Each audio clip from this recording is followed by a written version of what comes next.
Let's try again.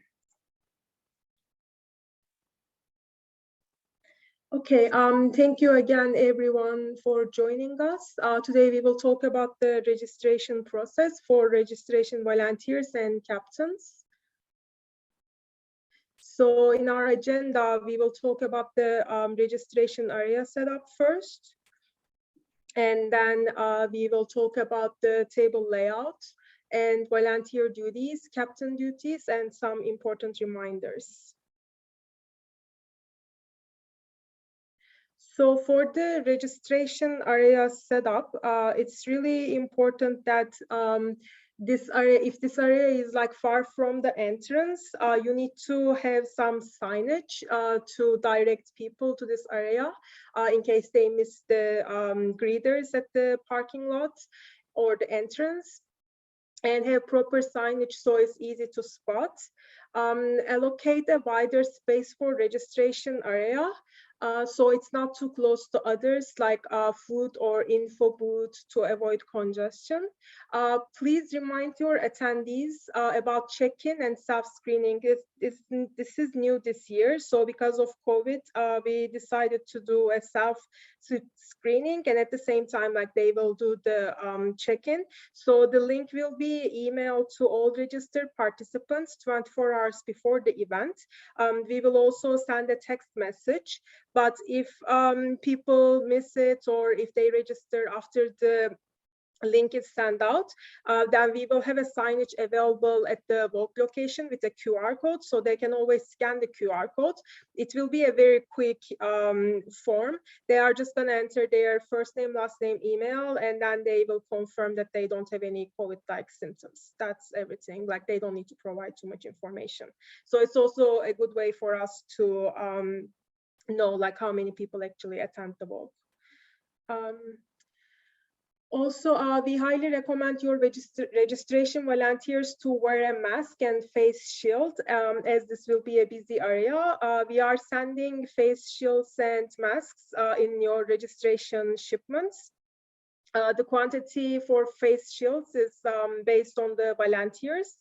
So like, it's only for volunteers to use. I mean, it's not mandatory. It's only like if they prefer to use, but for registration area, it might be a good idea since they will be talking to many people.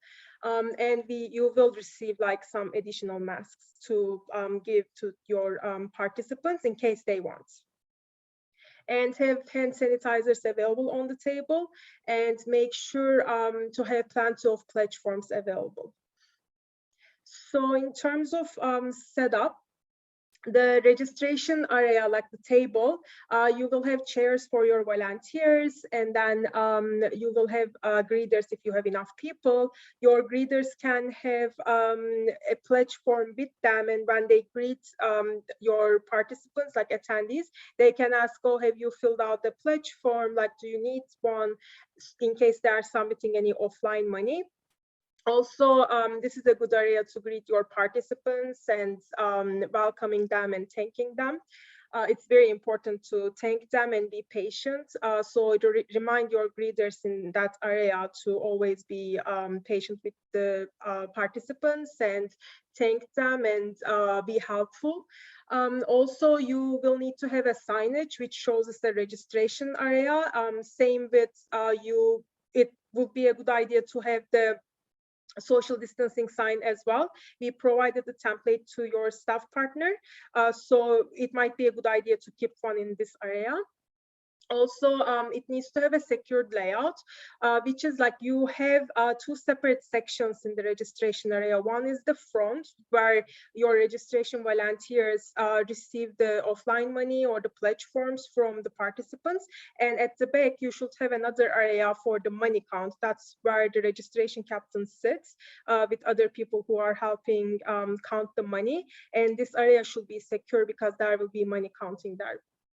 Also, you may want to have like separate lines depending on your event size.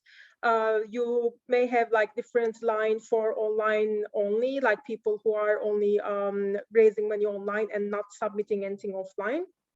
And also make sure to have like materials like pre-bundle stationery on the table for the volunteers, and swag. Make sure the area is like wide and clear. For registration table, we typically recommend like 2 to 8 volunteers, but again, it depends on your event size. Also, you need to have a swag sorter and runners. You need runners to take the boxes from the, I will show what the box is for, but box with the participants' envelopes and the money to the the second count area. And this will be an ongoing process. Also, you need to have like enough people there to like give other volunteers a break. For example, like if you have floaters, then one of your volunteer needs to take a break, then the other person can replace them, and make sure to have like enough water for everyone. Okay, the registration area setup is, you need to have the supplies like available, and it's better to pre-bundle everything beforehand so they have easy access. It's better you have one for each group. So we recommend all volunteers to work in pairs, so one can count the money and other one do the information checking.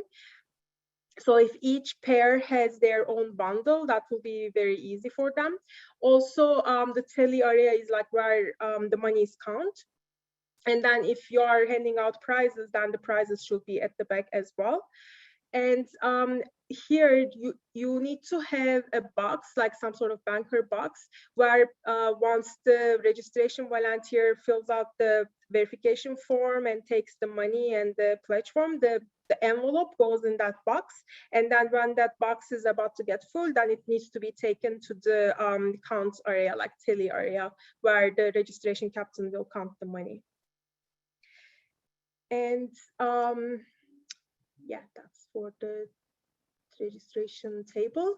And also, as I mentioned, depending on your event size, you may want to have a TP line or tent, or online only tent, like a line available. So like not everyone uses the same line, and it's also then you won't have like a crowded line, and people will go depending on which line they should, because the offline, like where people submit offline money, that will be a busy area, and then some people, like they wouldn't like to wait, especially if they are not submitting money. There is no reason for them to line up in offline money area. They can just go to the online only line, and then their process will be quicker. So you will receive registration shipments from us. Some of you maybe already started receiving them. There will be 2 separate shipments. I mean, this is only if your staff partner provided your information for the shipments. Otherwise, it will go to the registration captain or whoever address was provided by your staff partner. But there will be 2 shipments. The first shipment, this year we are sending like new event banners and start finish banners, because like the last time it was ordered was in 2015 or something, so all banners are old. So we are sending new ones. There will also be like RBC deposit bags and slips for you to do the event day deposit. Pre-later bags and waybill, that's to send us the remaining documents back. We will provide participant verification envelopes, teleform, telesummary page, which I'm gonna talk about it like during the training, and the incentive not received form, tattoos, team captain gift is the phone wallet, face shields for volunteers, masks. Some locations will receive Go Here postcards, and you will also receive Kruger, Kashmir and Prex, Kashmir or Prex, depending on your region, and HelloFresh coupons. These are for participants. And the second shipment will include some extra t-shirts, top pledge earner gift, which is a water bottle, volunteer pennies. This is also new this year. We are sending pennies so it's easier for attendees to distinguish who are volunteers.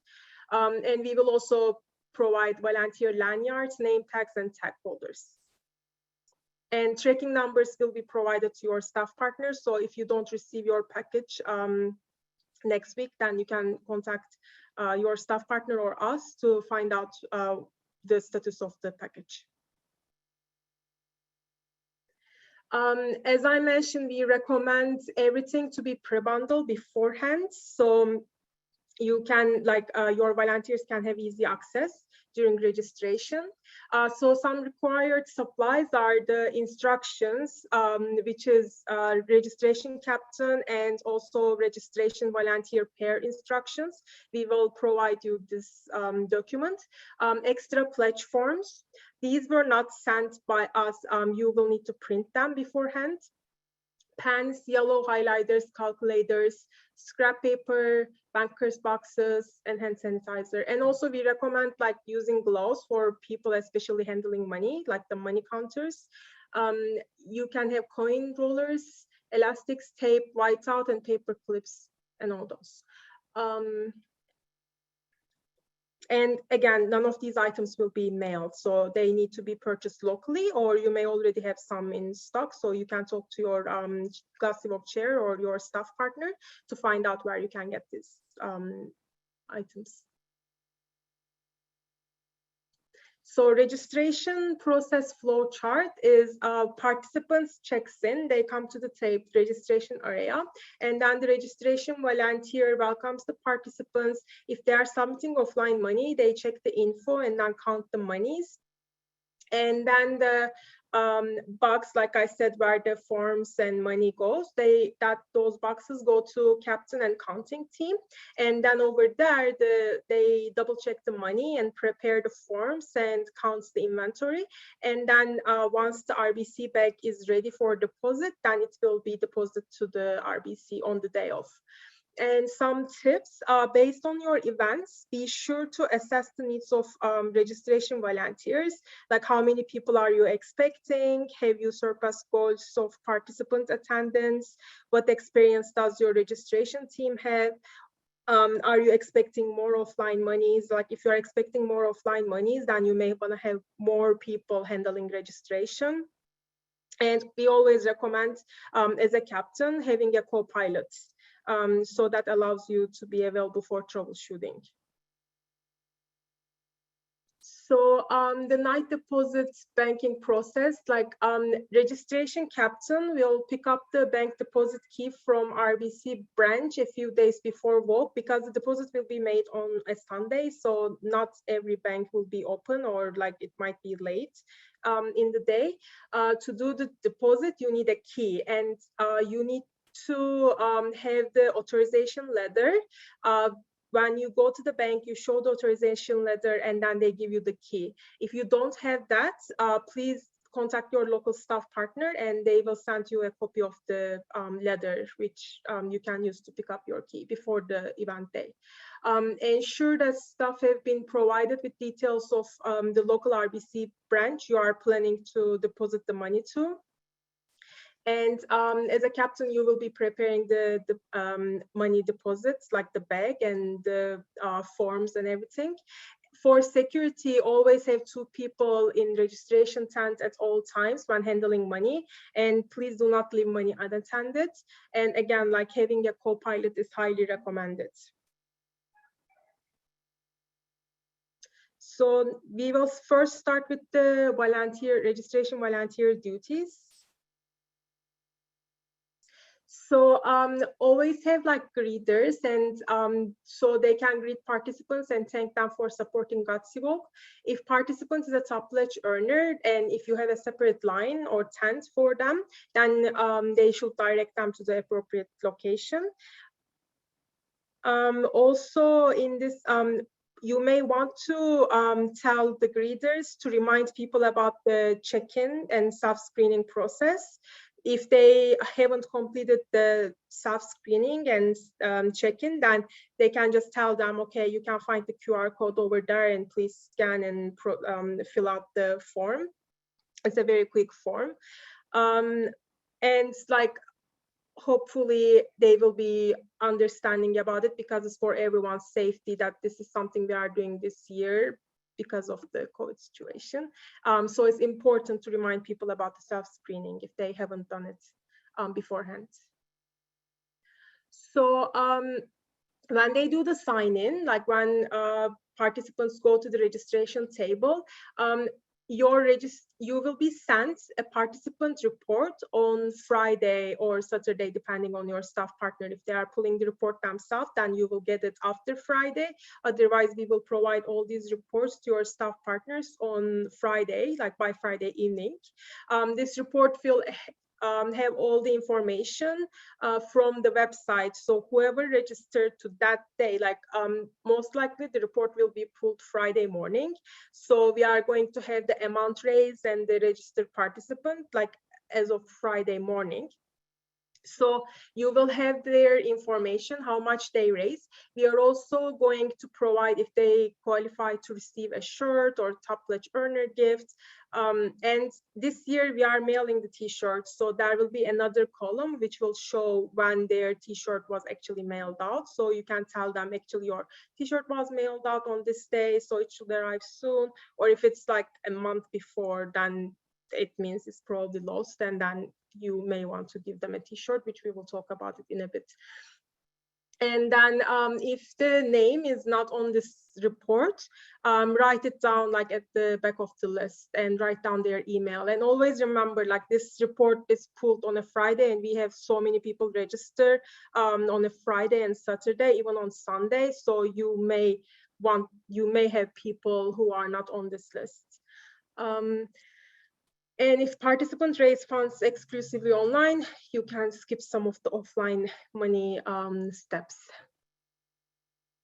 And also, sorry, like when they go to the table, like attendees, always have, like I mentioned, like have your registration volunteers work in pairs. So one person will be the info checker and the other one will be the money checker. So like while one person is like, checking the information on the pledge form and the participants report, then the other person can do the money counting. So when you receive a pledge form, and this is very important, like when participants submits offline money, it always needs to be accompanied with a pledge form, because otherwise we wouldn't know who the money is for and who is going to receive the tax receipts. So if they have, it happens a lot that people just bring the check or bring the money and they don't have a pledge form. So always have extra pledge forms available on the table, so you can tell them, okay, could you please fill out the pledge form so we know where the money will go to, and also your donor can receive a tax receipt. So if they are already submitting the pledge form, then the info checker can check the information on the pledge form to make sure everything is filled out correctly. The vault location part is very important for us to know when we are checking the pledge forms. Also, we need to have the participant information, like the first name, last name, email address. If they don't want to give email address, then we need to have the mailing address so we can match the information with in our system in case they are returning participants. Also, there is a way to mark the t-shirt size, or if they want to waive their price, like all the information that you have on the online registration form, they are also available on the pledge form. But if they are rushing and they don't want to fill out everything, then what we really need is the participant information, the team information, and the donor information. So those are the things that we have to have. So this is the part for the donor information. So we always need the full address. Some participants and donor get confused about emailing the tax receipt part, because they think that if they are providing the email address, that's enough to receive a tax receipt. But according to CRA rules, we always have to have a full mailing address. Otherwise, we wouldn't be able to issue tax receipts. Also, the tax receipts are sent to donors like who donates $15 and over. And if they are giving less than 15, and if they still need a tax receipt, you may want to indicate that on the pledge form, or they can just contact us later to tell us that they will require a tax receipt. But it's easier if you just write on the form that they need a tax receipt. If they are providing a credit card information, always make sure to highlight the credit card information. Also, if someone made a donation online, like it may happen, like maybe they made the donation online and they still put the credit card number on the pledge form, then it should be crossed off because it means we shouldn't process that payment. This is only for people who didn't do the donation online and they are just like writing the credit card number here for us to process later. And online pledges shouldn't be recorded on these pledge forms. And if you have any unpaid donation, it must be crossed off. You may have some people putting the amount that they didn't receive yet. So they may say like, oh, I'm expecting like $50 from my friend. That's why I put it there. You have to cross that off. Or they have the option to enter their credit card information. So we charge that amount to their card. And when they receive the money, they can just keep it. But whatever it's not paid, it should be crossed off. Otherwise, we wouldn't be able to reconcile the information. So like I mentioned, like if they want to pay for the remaining balance, they can always enter, like the participant can always enter their credit card information here, and then we will process the payments afterwards. This for office use only part doesn't need to be filled out, it's for us. If the participant is not registered online, and they are just like filling out the form and submitting only offline money, then they have to sign the waiver. Also, if the participant is under 18, then a guardian should sign the form.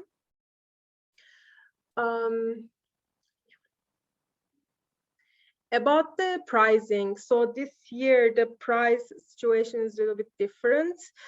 So we strongly recommend that you talk to your Gutsy chair or local staff partner to find out how the prize distribution will be handled, because some locations will receive a few extra t-shirts, top pledge earner gifts and team captain gifts, but the quantities are limited because we are also mailing the t-shirts from here. So like all these people who raise money by now, like, and reach the $100 level, their t-shirts are already mailed. But if they haven't received it, then you may need to give the t-shirt on that day. But because the quantity will be limited, you may need to be cautious about it. So we strongly recommend you talk to your Gutsy chair or local staff partner first before deciding on how to handle the swag situation. And the swag eligibility is like I mentioned, like if they raise $100 and over, then they are eligible to receive a t-shirt. The date that their t-shirt was mailed will be provided on the participant's report that you will receive. The top pledge earner is someone who raised 1,000 and up. So they are eligible to receive a water bottle.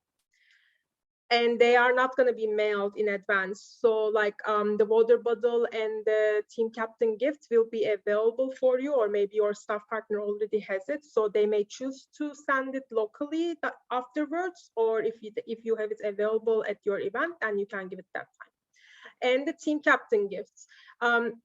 If you have been volunteering for multiple years with us, then you would know that we used to give team captain gifts to every team captain, regardless of the money they raise or number of team members they had. But this year we changed the criteria, and the team captain gifts will only be given to teams who raise $200 and up collectively as a team, not individually, collectively. And with minimum of 2 team members, that includes the team captain as well. So if there's like a team captain and 1 team member, and if they raise like 200 and up all together, then they are eligible to receive the team captain gifts. Also, you will have tattoos and some coupons from our national sponsors available to hand out.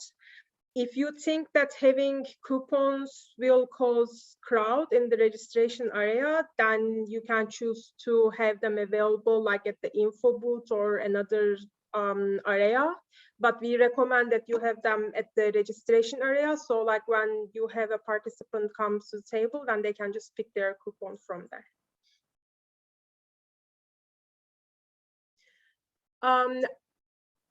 when we provide the participant report, you will have a part says receive t-shirt. So you can mark it here. Like if you are giving someone a t-shirt, like at that time, you can just mark it on your participant report that you will receive. Incentive not received form, which you are going to receive in your registration package. This is for people who didn't receive their prize on the event day because you didn't have enough. For example, you can just fill out the form and then provide, if they are missing the t-shirt, then you just need to put their size. If it's a TP gift, then you just put not receive. If it's a team captain gift, you just put not receive. And we have to have their address so we can mail it afterwards.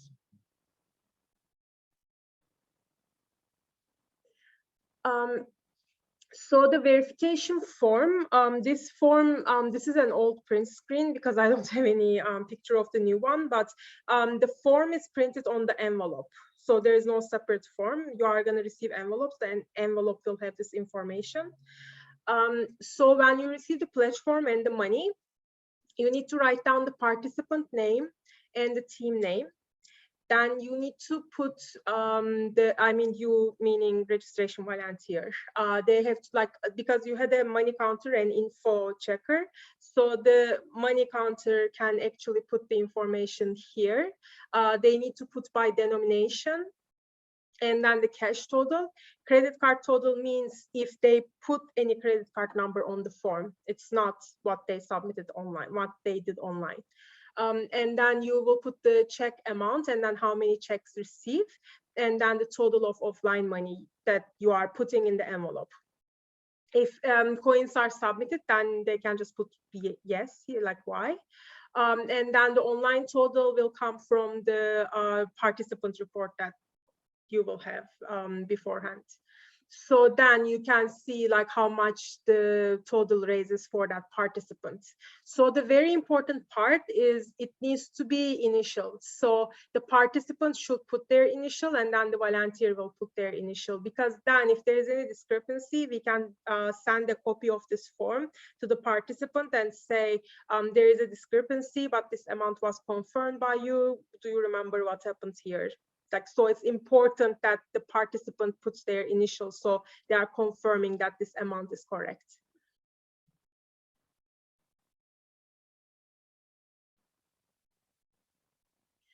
And when they count the money and when they check the pledge form, we know that everything is correct. Then it goes inside the envelope and all the information is written there and initial is added. Then that envelope will go inside the banker box that you have at the registration area. And the very important thing is don't seal the envelope. Like you insert the pledge forms, the money. If the participant is giving you like a donation history page or any like confidential document, like anything that you don't know what to do with, you can just put it in this envelope and then together with the money, and don't seal it, because then this box will go to the registration captain and registration captain will take out the money and the form to double check things. So it needs to not, it shouldn't be sealed when it goes inside the box. And then if like depending on your event size, these boxes will be going to the count area, like maybe like throughout the whole registration process, or you will wait until the registration closes and then you will take it to the registration captain and then they will count the money. And please do not leave money and envelopes unattended. So before we move to captain duties, anyone, do you have any questions?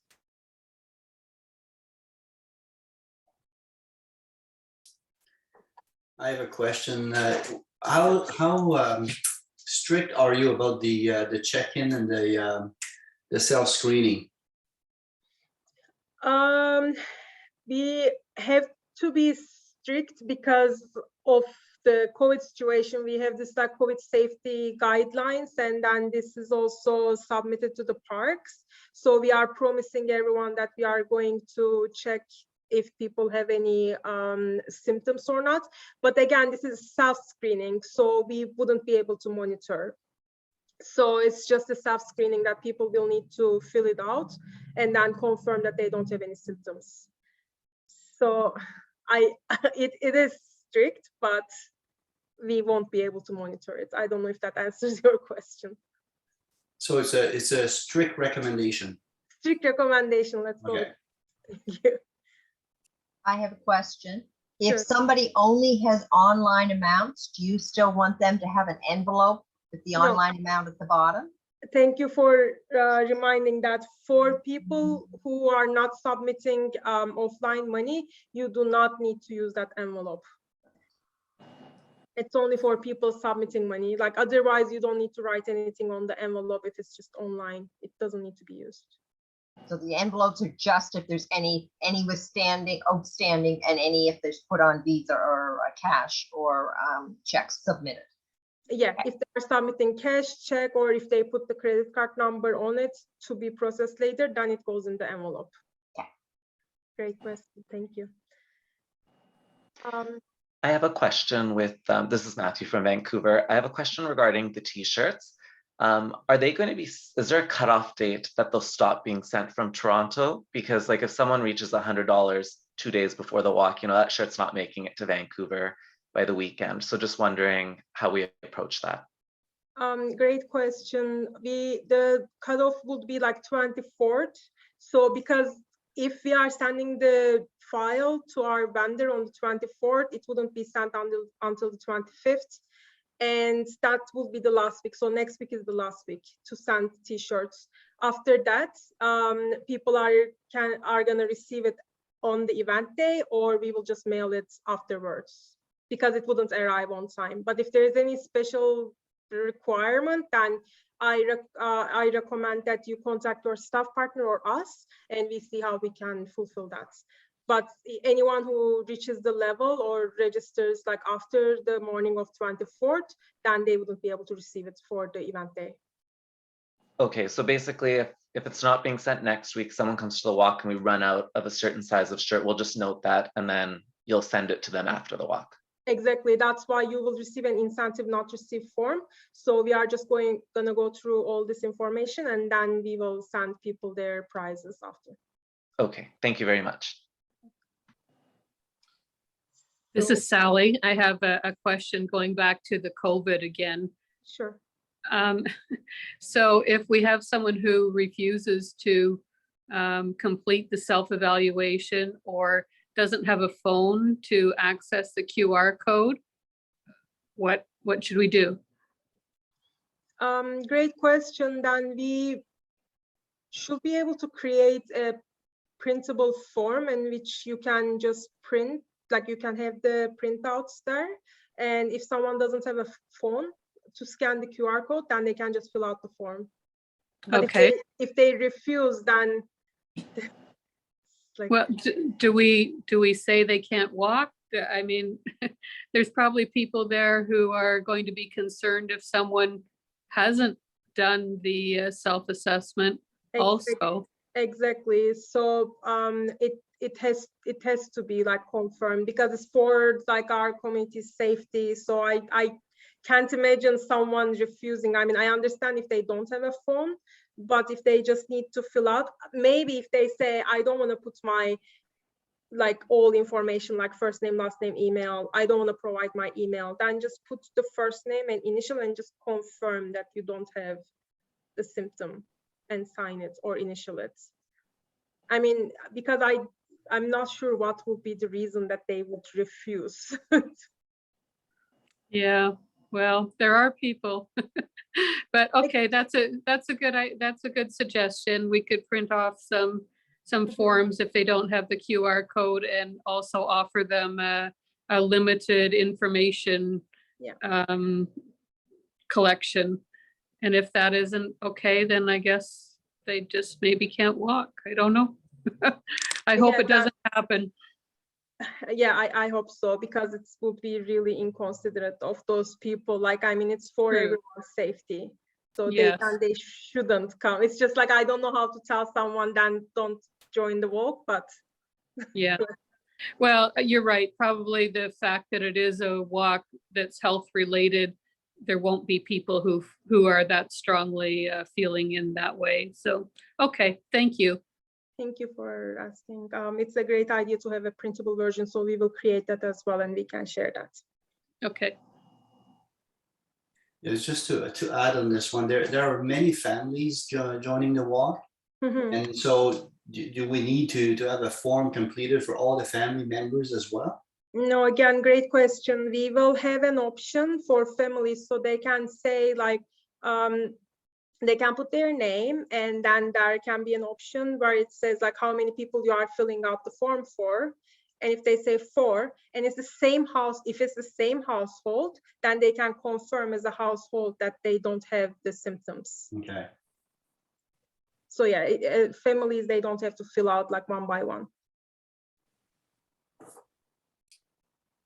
So it's a new process. So there are some, and I don't have the form ready, so I cannot show it to you, but we talk about this family part, and we will definitely add that part on the form so that they don't have to fill out like separately. But hopefully people are going to be okay with this new self-screening process, since like we mentioned, it's for everyone's safety. I mean, we have to do our part. So should I continue with the captain duties? Okay. So once registration closes, you need to collect the participant reports and the boxes that contain the envelopes with the pledge forms and money and any confidential document that participants submitted. And we recommend always having like 2 people for risk management and safeguarding. And then the collection of the boxes may be ongoing. So you don't need to wait until registration closes to start verifying the information. So when you have the boxes, you check each envelope, like they are not sealed. So you take out the cash and check from the participant envelope, and you verify the amounts. You count the money and you confirm it with the information you have on the form. You don't have to go through the pledge form. You just need to check the money, like count the money and check the information on the form to confirm that it's correct. And then if the information is correct that you have on the verification form, then you need to put your initial on the form. And if you notice that there's any error, then you may want to go to the pledge form and look at it. And if you don't know where it's coming from, then you can just put the difference. Like you can just, let's say the cash total, they actually submitted 90, not 100. Then you just cross that, put 90, and then put your initial beside. So we know that it was fixed by you. It wasn't fixed by the registration person, but it was fixed by you. So you put your little initial beside. So all like the pledge form or all other documents will be in the envelopes, and you can just keep them there.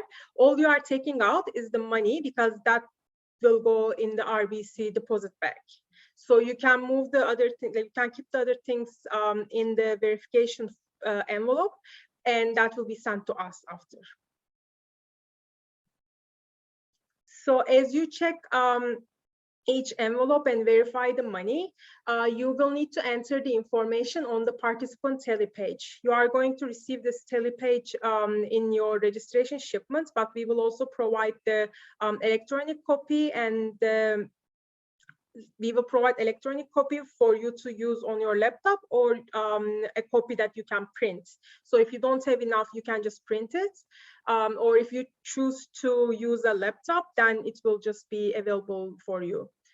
So you need to enter the participant name, the cash total, credit card total, and check total. So we know that how much money will be submitted offline. You are going to use this information later to fill out the tally summary, and that's how we calculate the event day total. So you need to put the offline total there with the participant name. This tally also will help identify any errors, also help for your deposit slips. So like I mentioned, just a quick question on the form. You say coins, yes or no? Yes. Do you consider the $1 and $2 coins? Yes, I mean, it's up to your discretion. If they are submitting like 50 cents, you don't need to write the amount there. But if they are giving you coins and it totals to $20, then yes, it needs to, like, you need to write the amount there because it's going to affect the total. Okay, because on the other form, of the pledge form, the $1 and $2 are identified, but not the other small coins. Very good question. I did not notice that. See, cash receipt, you've got $1 and $2 there, and they're coins, but so anything less than $1 would be considered coins. Yeah, thank you. Thanks for catching that. Yes, I forgot about it. It has been a while since we did this. So yes, coin is under $1. Yes, thank you. And I know that some people, they may give like so many coins. Like I mentioned, if it totals to a higher amount, then you may want to enter the total here. So we don't have the discrepancy. And if you are filling out the participant tally electronically, you wouldn't be able to sign it. And you emailing us the copy, we take it as like you verified the information and you are signing it. So, and you need to copy your staff partner when you email us this participant tally. Otherwise, if you are filling out a physical copy, then you need to send us that with the other documents like afterwards.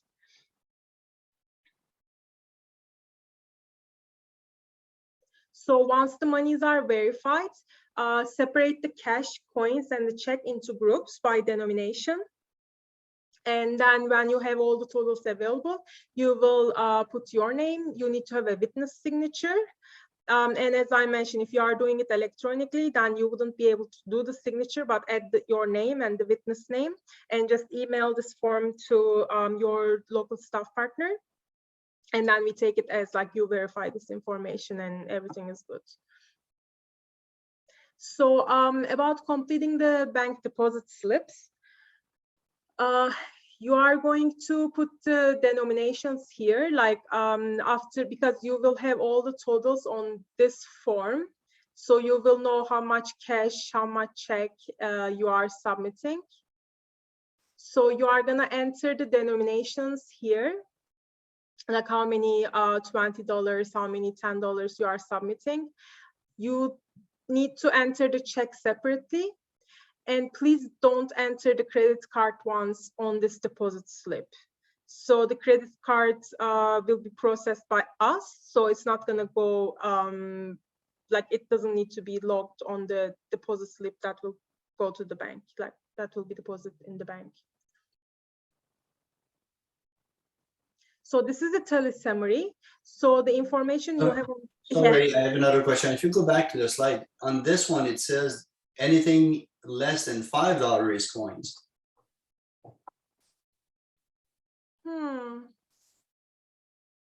Okay. If you could clarify so we can put it in the right bucket there. You are right. Sorry about that. Okay. Okay. The coins will still go inside the envelope, Yeah. though. So Yeah. I think you have a separate section here. So we need to still record the coin on this one, like $1, $2. We need to record it here, right? So we know how many. But on the deposit slip, you will just put the total. Okay. You are not putting like $1 is this, like you are putting like this many tuni, this many luni. You don't need to enter that. You just enter the total. Okay. Thank you for catching all this. I will mention these ones on the next training. Okay, the tally summary page. So you will... just to follow up to that though, then the tally page is not going to balance with this page, because if you're including the toonies and loonies, it's not going to balance, and that might cause confusion. You are entering the coin total though on the form. Okay, so we are going to add the total coins, so we need to keep track of the coin total on this one, but not on the tally page. Okay, here, like when we say coin submitted, yes, no, it's like under $1, because it's like if they are giving like 50 cents or like 25 cents, and you don't need to count every single one. But you are still recording the $1 and $2 here. So we know the total amount that will go in the deposit bag. And then here on your deposit slip, you need to enter the coin total. So then we know that how much is gonna be submitted in the bag. And then also you will fill out a Form A to show how much you are submitting. So it's also good for you to know how much is total. Does that make sense? I mean, are we talking about here, like if someone is giving too many 25 cents or 5 cents, then it will affect the total? If you think that's the case, then it's better to enter the total on the verification envelope and record it. It's just like when we say coins, yes or no, we are just assuming if you have like $30 and 25 cents, then you don't need to write the 25 cents there. Okay. But on the deposit slip, it needs to match with what you are actually depositing in the bank. Okay, so this is the exact amount. So when it says coin, like that's everything you have in coins. If it's like, $15.25 in coins, we have to put it on this one. Yeah. Okay, thank you. Okay. So for the tally summary, we get the totals from the participant tally.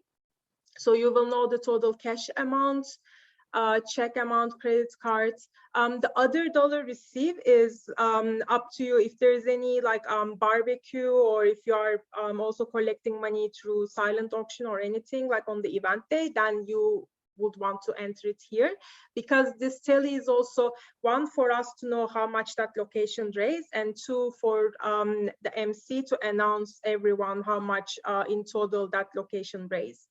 So you will enter the online totals using the participant list report, or you can just check online on your phone. And outstanding total is optional. Like, let's say if you are expecting a big corporate donation or something, which you know that it's going to affect the overall total, then you may want to enter it there. And then when the MC announces the total, then that's included in that. But only if you are sure that that money is going to come. Also, like we will need the registration captain to fill out the remaining inventories for the t-shirts, top pledge earner gifts, and the team captain gifts, so that we know how many each location will have left, if you have any left. And then once you fill out this form, please sign it and then have a witness sign it. And then you will need to send it to us within 3 to 4 hours. So you please email this form, or you can send like even a picture of it is fine. You just need to email it to myself at the email address here, and copy your staff partner, so they also have a copy of it. We will then collect all these forms on the event day to calculate the total amount that the event raised. Yes, Sarah? Is there, like, are we allowed to use the online total from like Sunday if we go to the website, or do you need it to be as of the Friday report? No, you can definitely use the one on the website. Okay, perfect. Thank you. Okay. So when you are preparing the deposit bag, you need to insert the cash, check, coins and 2 copies of the deposit slip inside the bag, and the 1 copy will come to us. So 2 copies will go inside the bag. And then you tear off the strip and then seal the bag. Please don't throw out the strips. This will come to us later. Like, you will send the strip to us along with other documents after. So please deposit the money on the same day. That's why you are gonna get a key from RBC beforehand. And then you will use the key to access the deposit box, and make sure you are accompanied with, by another person, because you wouldn't want to carry the cash by yourself, like it's not safe. And then you like, I believe you may be able to open the deposit box a little bit to drop the key after. You can just put it in an ATM envelope and open the deposit box a little bit and return the key. But if that's not an option, then you will need to return the key later, like when the bank is open.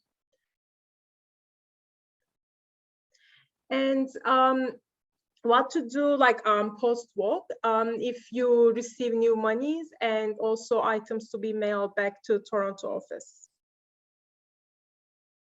So within 48 hours post event, this is important. I mean, you may not have time to do it like in the next 48 hours, but please try to do it as quickly as possible, because if we receive all these pledge forms quickly, then we can just enter all the data and start issuing people's tax receipts and also calculate the overall event total as quickly as possible. So it's very important for us to receive the remaining items back in a week maximum.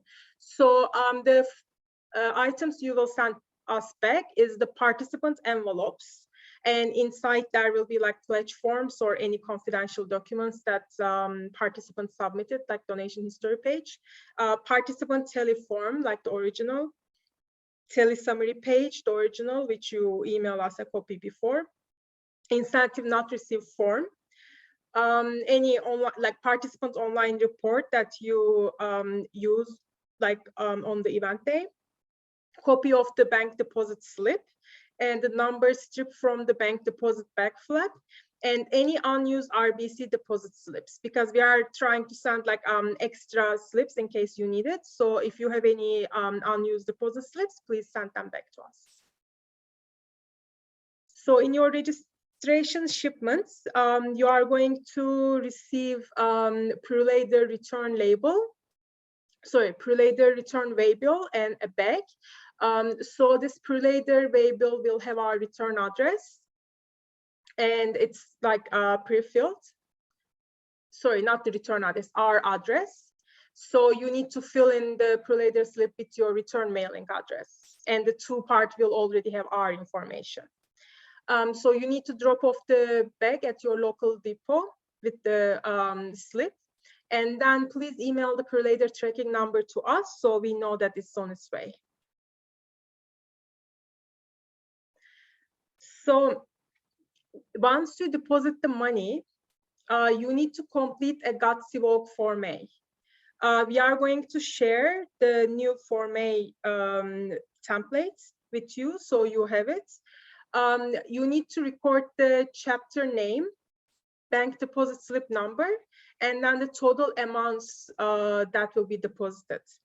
For those of you who are familiar with filling out Form A's, it's a little bit different than when you fill it out pre-event, because normally when you are depositing money, you would provide the donor information line by line with the participant information. But when you deposit the event day money, you don't need to itemize. You can just put the cash total, check total, your chapter name, and you pick the account code, which is always 482 when you submit pledges, offline pledges, it's 482.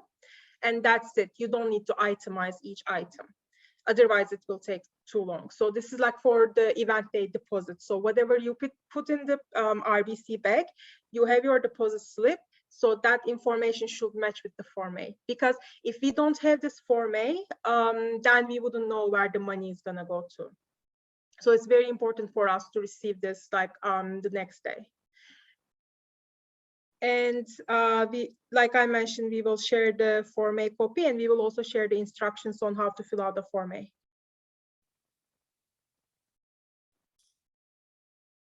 These are the parts I mentioned. Where do we get the chapter code? You don't need to get the chapter code. When you pick your chapter name, then the code will appear automatically. That's how the form is set up. Yeah. Same with the account code. When you pick the account, like the Gutsy Walk offline pledge or other money, then the account code will appear. on the form. If you receive any new money, once you prepare your deposit bag and everything is done, you sealed your bag so you won't be able to edit after, then what you need to do is you have the pledge for, you make sure that the money comes with a pledge form and all the information is correct and provided. And then you can use one of the extra deposit slips you have to deposit this money. And then you don't have to do it like on the same day. You can just go to the bank and deposit the money using the slip. And then the same thing about filling out the deposit slip, and you don't enter the credit card information. And for those ones, though, you will need to itemize the information, because if it's for a specific participant, like if it's for Lisa Simpson, then the money is from Ralph, you will need to enter donor information and the participant information. I mean, we are talking about like 1 or 2 pledge forms, not too many like post-walk, because once the registration closed, you wouldn't get too many people still submitting offline donations. But for that, again, you need to fill out a Form A. And let's say if you raise money through other things like barbecue, or you collected money for the food area and all that, you can just include that on the Form A, but you need to use a different account code, which will be 486. So I will go to the next slide and I will talk about the codes in a bit. But once you complete your Form A's, like both the event day one and the post-walk one, please, every Form A needs to be sent electronically to finance. And this is a new email address we have to send the Form A's. And then make sure to copy your staff partner. So here are the codes. Most of the time you will use like 482 or 486, but we put the other codes as well. And if you are submitting offline pledge together with other revenue, then please enter them separately on the form, because you will need to use a different account code. Every time you put 482 on the Form A, it needs to be accompanied with a pledge form. So always think of it that way. Like if you don't have a pledge form, if it's not for a participant or team, then it's not 482. So some important reminders. Please do not leave the money unattended at any time. When handling counting monies, it's important to have at least 2 people present at all times. If you haven't received the RBC authorization letter to pick up the deposit key, please contact your staff partner. Registration captain and volunteer instructions will be shared with your staff partner and added to the volunteer hub. Same with the Form A template and the instructions. Also, we highly recommend you to do the training with your registration volunteers in advance, because this is a busy area, and if they don't know what they are doing, then it may get chaotic. So it's better for them to be clear on the process. So even if you don't have the chance to meet them before the event day, you can just say, okay, the registration opens at 10, let's meet at 9, and we do the quick training here, so they know what's going on. And if you have any questions or concerns, you can reach us out at gutsy@cronsandcollides.ca.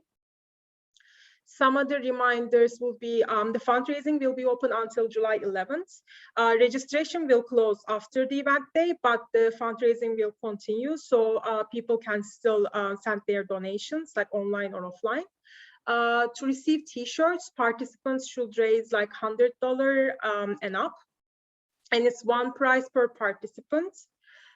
Team captain gifts are only for captains of teams that raise 200 and over collectively, with minimum of 2 team members, including the captain. The outstanding pledges and online pledges shouldn't be included on the pledge form. And for the tax receipt, we need the complete and eligible info so that we can issue the tax receipts.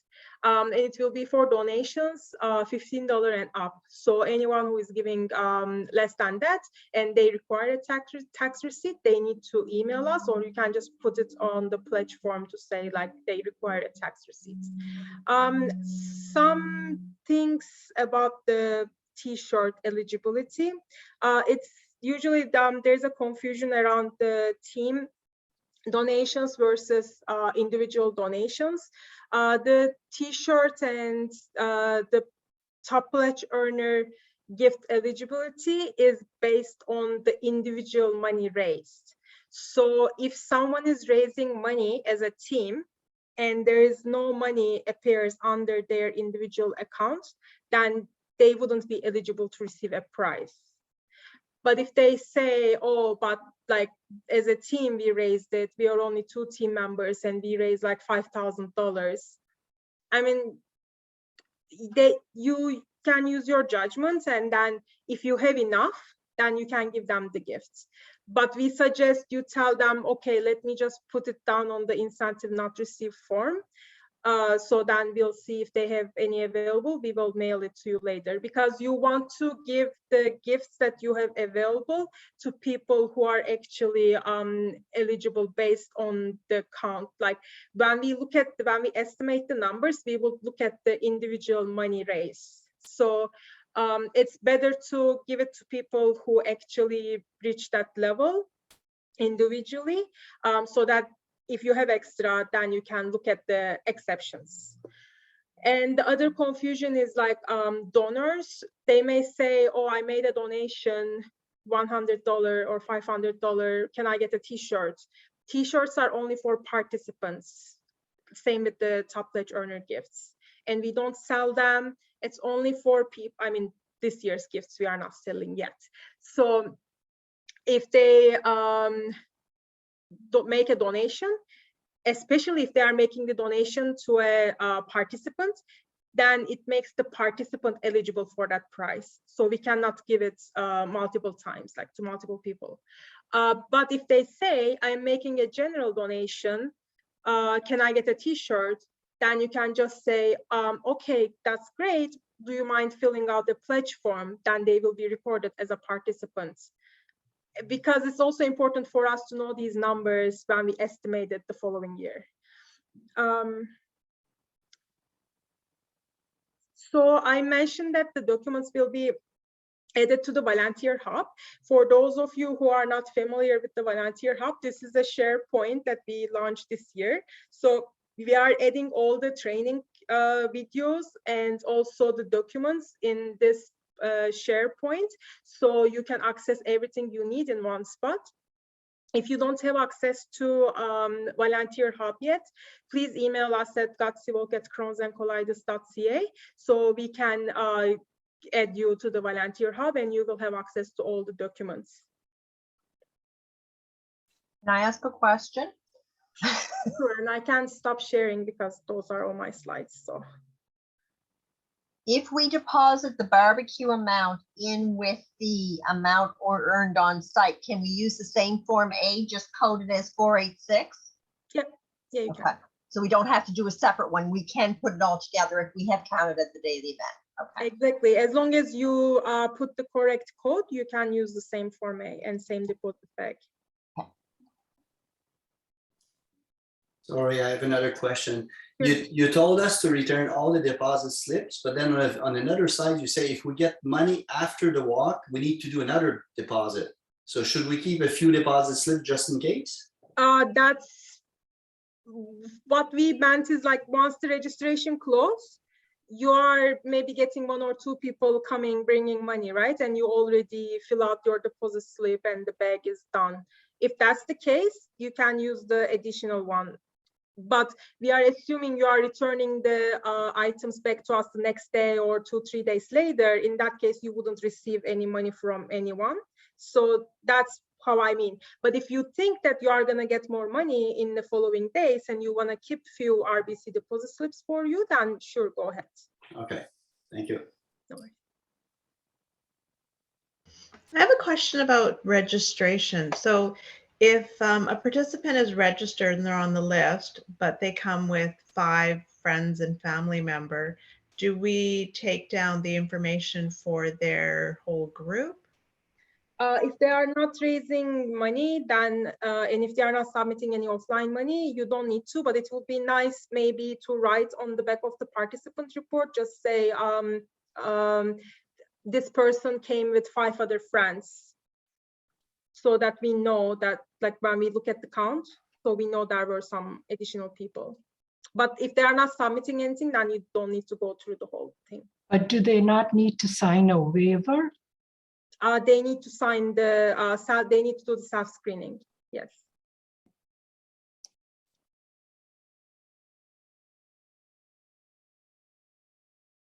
I also had a question about the credit card pledges.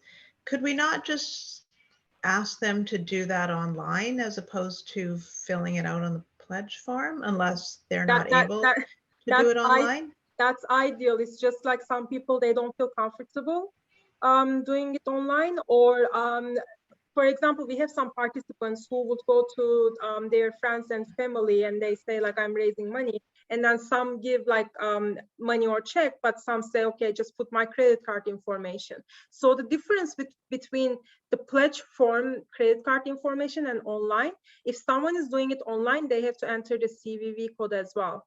And some people don't feel comfortable providing their information online.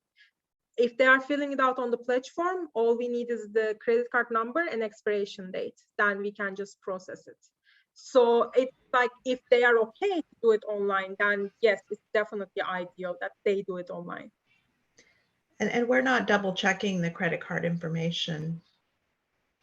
No, you are not, no. Because if there is any problem with the credit card, we contact the participant or donor later if it doesn't go through. And just one reminder about the credit card, it cannot be an debit, Visa debit, like MasterCard debit, like it has to be the credit card, not the debit. Otherwise it wouldn't go through. But I mean, you wouldn't know by looking at the number. It's just like, it happens to me before, like someone just gave me their credit cards and they're like, okay, just write down the number. So when I look at the credit card, I noticed it was actually an Interact debit. So I was like, oh, I actually can't use it. It has to be like MasterCard or Visa or Amex. Any other questions? Let me look at the chat. Oh, okay. You can email us at gutsy@cronsandcollides.ca to get access to Volunteer Hub. I think I didn't send it to everyone, sorry. Let me just,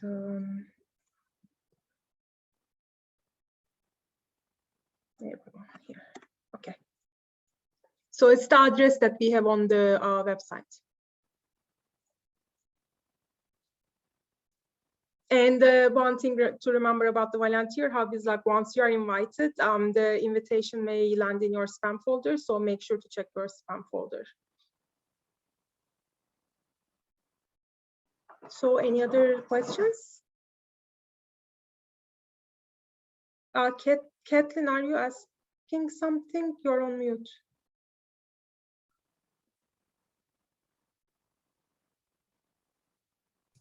Yeah, sorry. Yeah, just want to check. So if somebody, I know you just said it, but I need to get it clear in my head. If somebody has registered online for the walk, what paperwork do we need them to fill out when they get to the event?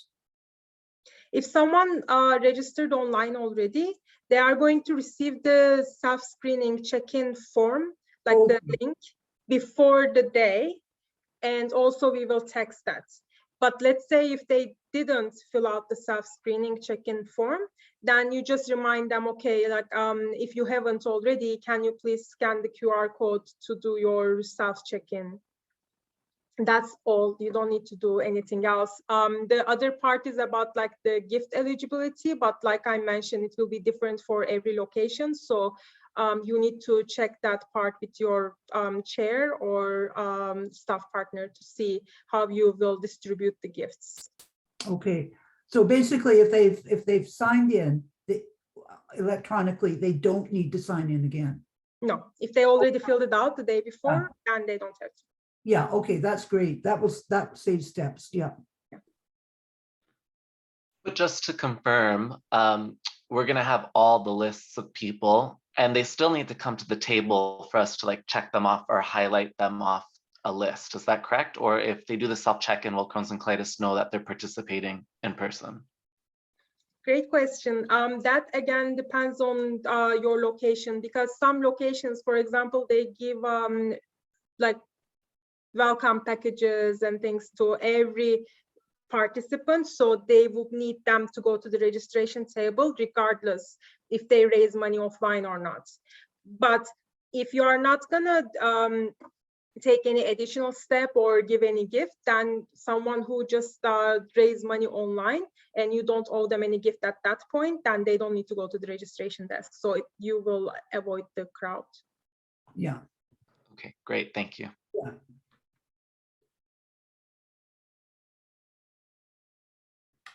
Another question, are we getting a list? We're not getting a list of who's done the self-screening, correct? It will be on an honor system?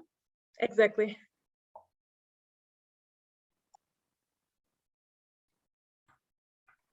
So you just like your greeters just need to remind people like, oh, if you haven't already, please like fill it out by scanning the code, or you can have some forms available.